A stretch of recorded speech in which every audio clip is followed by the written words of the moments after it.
Hi, good morning. SVR ഉള്ളിലാണ്. Morning പൊളിറ്റിക്സിലേക്ക് എല്ലാവർക്കും സ്വാഗതം. 10 ദിവസമായി മാങ്ങാണ്ടിയെ കാണാനില്ല. അന്വേഷണ സംഘത്തോട് ഒരു ഉപദേശമുണ്ട്. ഈ തമിഴ്നാട്ടിലും കർണാടകയിലും നിങ്ങൾ പോണ്ട, നേരെ ഷാഫിയുടെ വീട്ടിലോട്ട് ചെല്ലണം, ഒരു പരിശോധന നടത്തണം.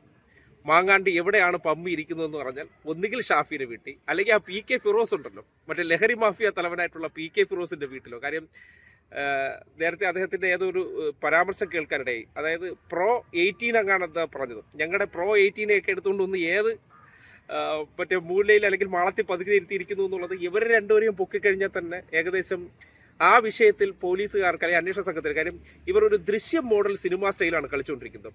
ഈ ഫോണ് ആരെയിലോ കൊടുത്തു വിട്ടിട്ട് അവിടെ അന്വേഷണ ഉദ്യോഗസ്ഥരെ വഴിതെറ്റിക്കാൻ വേണ്ടി ഈ റീൽസ് മോന്മാർ സിനിമാ ജീവിതമാണല്ലോ നയിച്ചുകൊണ്ടിരുന്നത്. രാഷ്ട്രീയമല്ല, അരാഷ്ട്രീയവാദമായിട്ട്.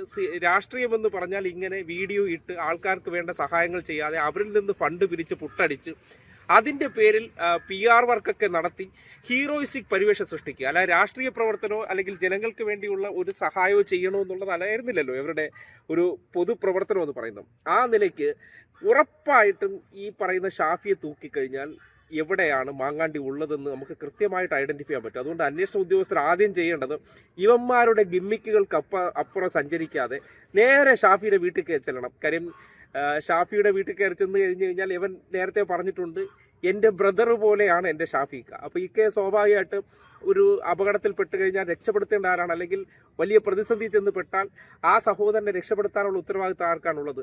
അത് നമ്മുടെ സ്വാഭാവിക ചിന്താഗതിയിൽ തന്നെ മനസ്സിലാക്കാൻ പറ്റുന്ന ഒരു കാര്യമാണ്. ആ വിഷയവുമായി ബന്ധപ്പെട്ടപ്പോൾ ഈ രാഹുൽ മാങ്കൂട്ടത്തെ അന്വേഷിച്ച് കർണാടകയിൽ പോയി SIT അന്വേഷിച്ചു, കിട്ടുന്നില്ല, അല്ലെങ്കിൽ ബംഗളൂരു പോയി കിട്ടുന്നില്ല, തമിഴ്നാട്ടിലേക്ക് മുങ്ങിയെന്നൊക്കെ പറയുന്നത് ഓരോ ദിവസവും ഈ ഫോൺ ഇവർ മനഃപൂർവ്വം അന്വേഷണ ഉദ്യോഗസ്ഥരെ വഴിതെറ്റിക്കാൻ വേണ്ടി ഒരിടത്ത് കൊണ്ട് ചെല്ലുന്നു, ഓണാക്കുന്നു എന്ന തരത്തിൽ ആ ഒരു തന്ത്രം പയറ്റുന്നത് ഹൈക്കോടതിയിൽ മുൻകൂർ ജാമ്യാപേക്ഷ കൊടുക്കുന്നു, പിന്നീട് സുപ്രീം കോടതിയിൽ പോകണം.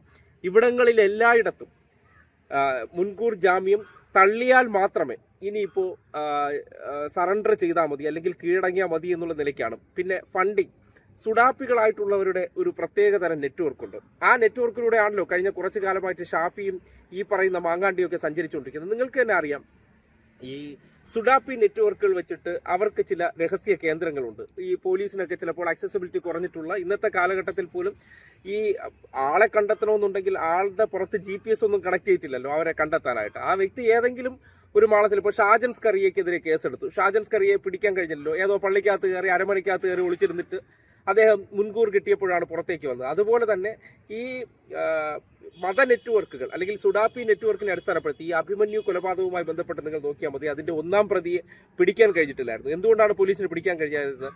ആ പിടിക്കാൻ കഴിയാതിരുന്ന കാരണം ഇവരുടെ നെറ്റ്വർക്ക് വെച്ചിട്ട് ഇവർക്ക് ഒളിത്താവളങ്ങൾ, അതായത് മത സ്ഥാപനങ്ങൾ, ആരാധനാലയങ്ങളൊക്കെ ഇവർക്ക് ഒളിയിടങ്ങളാണല്ലോ. അല്ലെങ്കിൽ നേതാക്കന്മാരുടെ വീടുകളിൽ തന്നെ ഇവരെ പിടിച്ചിരുത്തിയിരുന്നാൽ സ്വാഭാവികമായിട്ട് അവിടെ എങ്ങും പോലീസ് കയറി പരിശോധിക്കില്ല, ഒരു രാഷ്ട്രീയ മര്യാദയുടെ പേരിൽ. ഇപ്പോൾ ഷാഫി MP ആണ്, സ്വാഭാവികമായിട്ട് MPയുടെ വീട്ടിൽ കയറി പരിശോധിക്കുമോ? ഇല്ല. അപ്പോൾ അതുകൊണ്ട് ഇവരുടെ സേഫ് ആയിട്ടുള്ള സോൺ അവിടെ തന്നെ ഇരുത്തിയതിന് ശേഷം പുറത്തിറങ്ങിയിട്ട് എവിടെ ഞങ്ങൾക്ക് അറിഞ്ഞുകൂടാ എന്ന നാടകം കളിച്ചു കഴിഞ്ഞാൽ മതിയല്ലോ. അതുകൊണ്ട് ഇപ്പോൾ ഡിജിറ്റലായിട്ട് ഇയാളെ കണ്ടെത്തണമെന്നുണ്ടെങ്കിൽ ഇയാളുടെ ഫോൺ നമ്പറോ പരിചയമില്ലാത്ത ഏതെങ്കിലും ഒരു പുതിയ നമ്പർ ആയിരിക്കും ചിലപ്പോൾ യൂസ് ചെയ്യുന്നുണ്ടാകുക, അല്ലെങ്കിൽ മറ്റാരുടെയും എങ്കിലും ഫോണായിരിക്കും യൂസ് ചെയ്യുന്നുണ്ടാവുക. അത് യൂസ് ചെയ്യുമ്പോൾ സ്വാഭാവികമായിട്ട് എന്താണ്, ഇവർ എവിടെ ഉണ്ടെന്ന് കണ്ടെത്താൻ പാടായിരിക്കും. ഒരു വ്യക്തിയെ കണ്ടെത്തുക എന്ന് പറഞ്ഞാൽ എത്രയോ മനുഷ്യരെ കാണാതെ പോകുന്നവരെ കണ്ടെത്താൻ പറ്റാത്ത കാര്യം എന്താണ്? അവരെ കണ്ടെത്തണമെന്നുണ്ടെങ്കിൽ നമുക്ക് ഇന്നത്തെ CCTV ദൃശ്യങ്ങളെല്ലാം പരിശോധിച്ച് കഴിഞ്ഞാൽ ഇതുവഴി പാസ് ചെയ്ത് പോകുന്നത് കണ്ടെത്തിയാലല്ലേ ആളെ ഇവിടെ ഉണ്ടായിരുന്നു നമുക്ക് സ്ഥിരീകരിക്കാൻ കഴിയുള്ളൂ. ഇപ്പോൾ വാഹനങ്ങളുടെ കാര്യങ്ങൾ പറയുന്നുണ്ട്. ഒരു ചുവന്ന വാഹനത്തിലാണ് രക്ഷപ്പെട്ടതെന്നാണ് പോലീസിന്റെ അനുമാനം.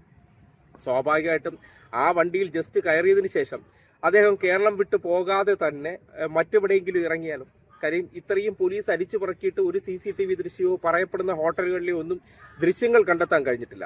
ആ നിലയ്ക്ക് നോക്കുമ്പോൾ ഉറപ്പായിട്ടും ഷാഫി പറമ്പിലിന്റെ വീട്ടിന്റെ കട്ടിലിന്റെ അടി കിടക്കാനാണ്, അവിടെ പായും വിരിച്ചിപ്പോൾ കിടക്കുകയാണ്. ഷാഫി 3 നേരം ആഹാരം കൊണ്ട് കൊടുക്കുന്നു, അതും വാങ്ങി തിന്നിട്ട് TV ഇട്ട് കൊടുത്തിട്ട് നീ ഇവിടെ കിടന്ന് TV കണ്ട് നിന്റെ വാർത്തയും കണ്ട് കിടന്നു എന്ന് പറഞ്ഞ് എല്ലാ സംവിധാനവും ഒരുക്കി കൊടുത്തിരിക്കുന്നത് ഷാഫിയാണ്.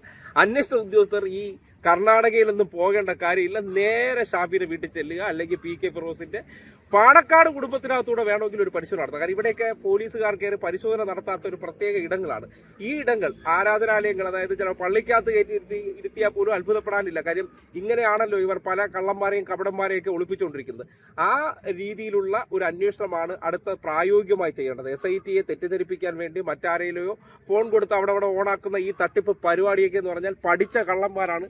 916 ഉടായ്പകളാണ്. എല്ലാത്തരം വൃത്തികേടുകളും സമൂഹത്തിൽ കാണിക്കുന്ന ഒരു ഗ്രൂപ്പാണ്. ആ ഗ്രൂപ്പിൽ നിന്ന് അങ്ങനെയും നമ്മൾ പ്രതീക്ഷിക്കേണ്ടതുണ്ട്. അതുകൊണ്ട് അടിയന്തരമായി ഷാഫിയുടെ വീടിന്റെ കട്ടിലടികളിനകത്ത് റെയ്ഡ് നടത്തേണ്ടതുണ്ട്. മാങ്ങാണ്ടിയെ എങ്കിൽ കയ്യോടെ പിടിച്ച് കൊണ്ടുവരാൻ കഴിയും എന്നതാണ് ഇപ്പോൾ എനിക്ക് പറയാനുള്ളത്.